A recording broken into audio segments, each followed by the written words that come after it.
안녕하세요 형님들. 자유로운 은퇴를 꿈꾸는 달러헌터입니다. 오늘도 달러 사냥을 위해 미국 주식시장으로 사냥을 떠나보겠습니다. 오늘은 19번째 시간으로 신약개발 회사인 이마고 바이오 사이언스에 대해 알아보도록 하겠습니다. 그럼 오늘의 영상 시작하겠습니다.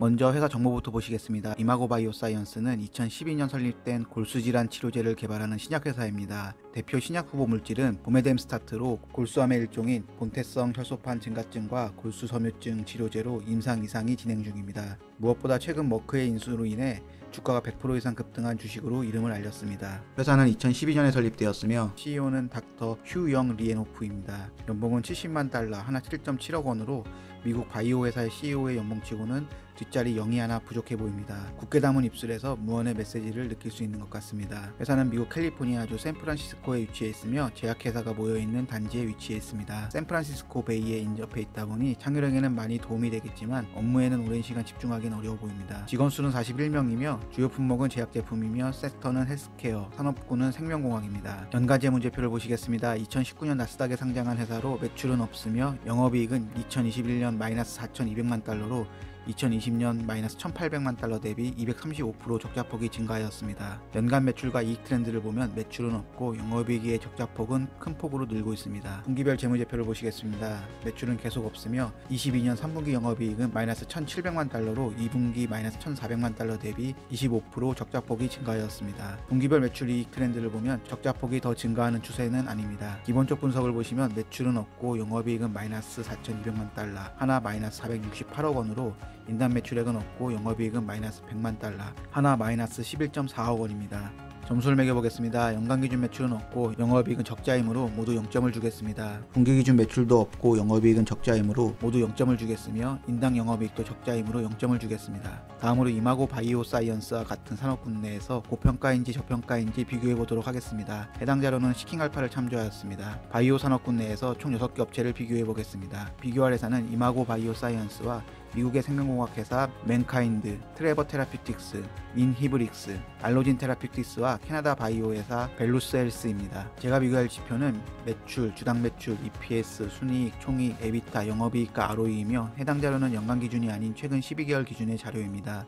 쉽게 구분이 되도록 주요 자료만 요약하였습니다. 본격적인 비교에 앞서 시가총액과 영업이익을 비교해서 각 회사들의 멀티플을 확인해 보겠습니다. 이마고 바이오사이언스의 경우 시가총액 12억 달러이고 영업이익은 마이너스 6,200만 달러입니다. 영업이익 대비 시가총액의 멀티플은 마이너스 19입니다. 대표적인 성장주인 바이오주의 경우 영업이익이 마이너스여서 매출 대비 영업이익의 멀티플이 마이너스로 비교 지표로 어려워 보입니다. 그래서 시가총액과 매출을 비교해서 각 회사들의 멀티플을 확인해 보겠습니다. 이마고 바이오사이언스의 경우 시가총액은 12억 달러이고 매출은 없어서 멀티플 계산이 안됩니다. 같은 조건으로 경쟁사들의 멀티플을 계산해보니 희귀질환 치료제 개발회사인 트레버 테라피틱스가 5.6이고 당뇨병 및 고혈압 치료제 개발회사인 맨카인드가 16으로 저평가 구간으로 보이고 종양학 및 희귀질환 치료제 개발회사인 인히브릭스 247, 암 면역요법 치료제 개발회사인 알로진 테라피틱스가 5,101이고 난치성 만성 기침 치료제 개발회사 벨루스헬스는 76,875로 고평가로 보입니다. 좀 더 쉽게 비교해보면 매출은 트레버 테라피틱스가 가장 크고 영업이익은 모두 적자 중이며 이마고 바이오 사이언스, 벨루스 헬스, 맨카인드, 인히브릭스가 그나마 적자폭이 상대적으로 적으며 모두 비슷한 시가총액 규모를 유지하고 있습니다. 다음으로 각 항목별로 상위 3개 종목만 체크하겠습니다. 먼저 매출과 주당 매출은 트레버 테라피틱스, 맨카인드,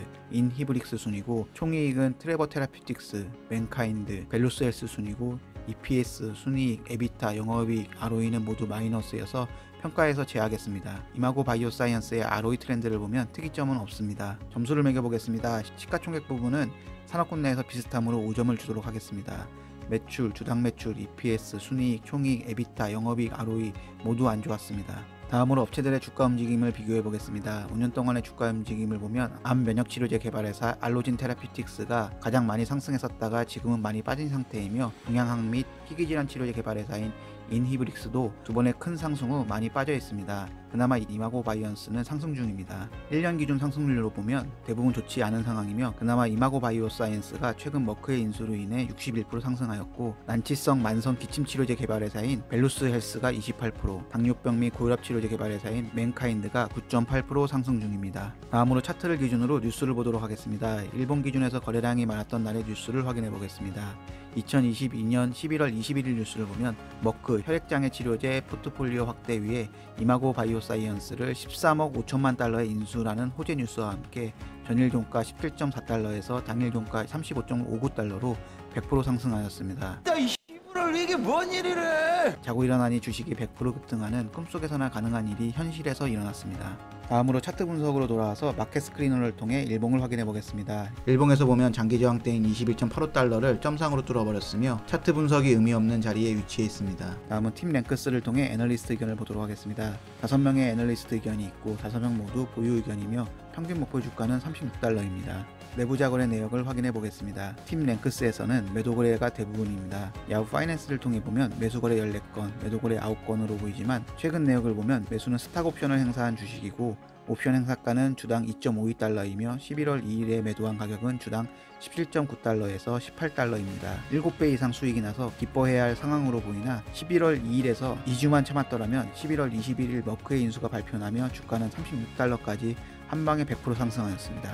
과거의 선택에 대해 여러가지 생각을 해볼 시간으로 보입니다. 점수를 매겨보겠습니다. 차트 부분은 100% 급등한 후로 매력이 없으므로 1점을 주도록 하겠습니다. 애널리스트 의견도 보유 의견만 있으므로 2점을 주도록 하겠습니다. 내부자 거래는 매수가 거의 없고 매도 거래만 있으므로 1점을 주도록 하겠습니다. 다음으로 배당 부분의 경우 성장주답게 배당은 없었습니다. 다음으로 시킹알파를 통해 최신 뉴스에 특별한 내용이 있나 보도록 하겠습니다. 이마고 바이오사이언스 머크 인수로 거래 급증, 머크가 현금 10억 달러 이상의 인수하기로 합의함에 따라 이마고 바이오사이언스는 105% 상승, 이마고 바이오사이언스는 골수 증식성 신생물질 후보에서 우수한 성과를 거뒀다는 뉴스와 이마고 바이오사이언스는 환자의 81%가 혈소판 장애 치료에 대해 지속적으로 좋은 반응을 보였다고 합니다. 다음으로 회사 발표 자료를 통해 필살기가 있는지 보도록 하겠습니다. 제가 볼 것은 M&A, 개발, 투자, 현금 유보율입니다. 최근 발표된 22년 3분기 발표 자료와 2분기 발표 자료를 보도록 하겠습니다.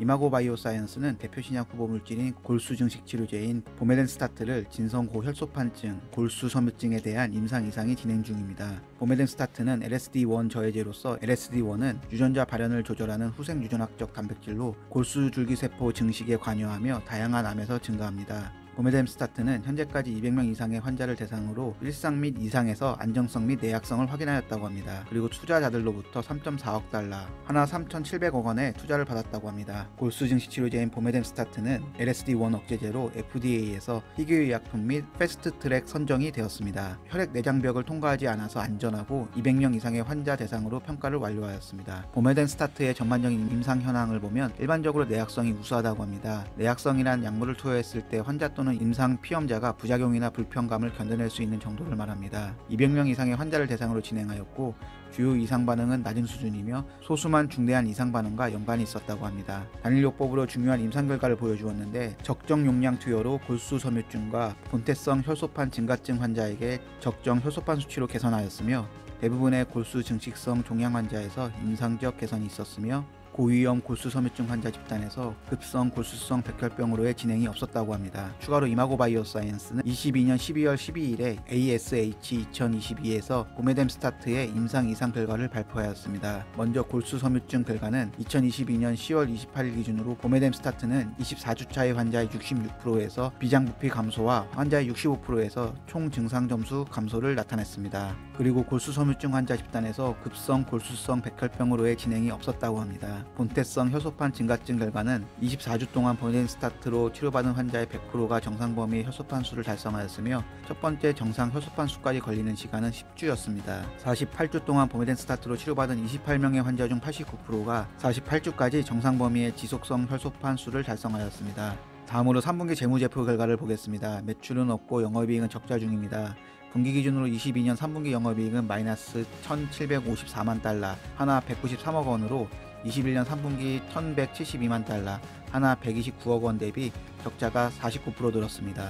연간 누적으로 보면 22년 누적 영업이익은 마이너스 4,807만 달러, 하나 529억 원으로 21년 3분기까지의 누적 영업이익 마이너스 2,771만 달러, 하나 305억 원 대비 적자가 73% 늘었습니다. 자산과 부채 부분을 보면 자산은 22년 9월 기준 1.86억 달러로 21년 12월 기준 2.24억 달러 대비 17% 줄었고, 부채는 22년 9월 기준 1,383만 달러로 21년 12월 기준 1,009만 달러 대비 37% 늘었습니다. 신약 개발 회사 쉽지 않습니다. 마지막으로 이마고 바이오 사이언스의 파이프라인을 보겠습니다. 보메뎀 스타트의 ET와 MF에 대한 임상 이상이 완료되었고 2개의 임상 1상과 1개의 임상 2상이 진행 중입니다. 중요한 부분은 임상 중인 모든 제품이 보메뎀 스타트, 보메뎀 스타트, 보메뎀 스타트, 보메뎀 스타트, 보메뎀 스타트입니다. 필살기 부분에 점수를 매겨보겠습니다. M&A는 되었고 개발과 투자 부문은 진행 중이며 현금 보유액은 늘어났습니다. 공시 및 주요 뉴스에도 임상 이상에 대한 긍정적인 결과와 머크의 피인수라는 강력한 호재 뉴스가 있으므로 6점을 주도록 하겠습니다. 마지막으로 이마고 바이오 사이언스의 총점은 35점입니다. 단기적인 단점으로는 매출은 없고 영업이익의 적자폭은 증가하고 있습니다. 바이오 신약회사의 경우 이익보다는 성장성을 보는 게 중요하다는 것을 머리로는 이해가 가지만 가슴으로는 이해가 가지 않으며 늘어가는 적자폭은 상당히 부담스럽습니다. 장기 단점으로는 품목의 제한성입니다. 추가 제품들은 연구 초기 단계이고 임상 중인 모든 제품이 보메뎀 스타트 단일 품목으로 보는 게 맞는 것 같습니다. 보메뎀 스타트 제품이 성공할 것이라는 기대감이 반영된 시가총액이 12.2억 달러, 하나 1조 3,400억 원입니다. 물론 그럴 일은 없겠지만 만약에 임상 3상에서 실패하게 되면 지금의 시가총액을 뒷받침하기에는 어려워 보입니다. 단기적인 장점으로는 긍정적인 임상 이상 결과입니다. 긍정적인 임상 결과를 받음으로써 신약 개발 성공에 한 발짝 더 다가갔으며 머크의 인수와 별개로 임상 이상 결과만으로 추가적인 투자 자금 유치도 가능해 보입니다. 장기적인 장점으로는 머크의 인수와 신약 개발 성공 가능성입니다. 머크의 인수로 인해 임상 비용에 대한 부담을 덜게 되었으며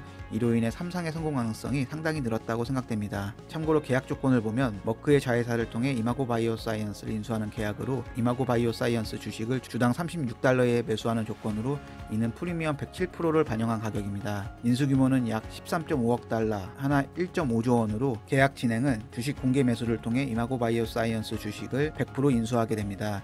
공개 매수 이후에 남은 주식은 모두 소멸되고 대신 주당 36달러를 받을 수 있는 권리로 전환되며 인수 완료 시기는 23년 1분기입니다. 저의 결론은 이마고 바이오 사이언스는 골수 증식 치료제 보메뎀 스타트를 만드는 신약회사로 최근 임상 이상에서 좋은 데이터를 확보했으며 이를 기반으로 글로벌 제약회사 머크에 피인수되었습니다. 매출은 없고 영업이익은 21년 연간 기준 마이너스 4,200만 달러, 하나 마이너스 462억 원인 회사로 인수 발표 전의 시가총액은 6.1억 달러, 하나 6,710억 원 수준이었고 머크가 프리미엄 107%를 붙여 매수하기로 한 가격은 13.5억 달러, 하나 1.5조 원입니다. 적자 회사를 비싸게 산 게 아닌가라는 생각이 살짝 들며 바이오 신약 회사가 아무리 성장성을 봐야 한다지만 이런 상황에서 성장성을 볼 수 있는지 의문이 듭니다.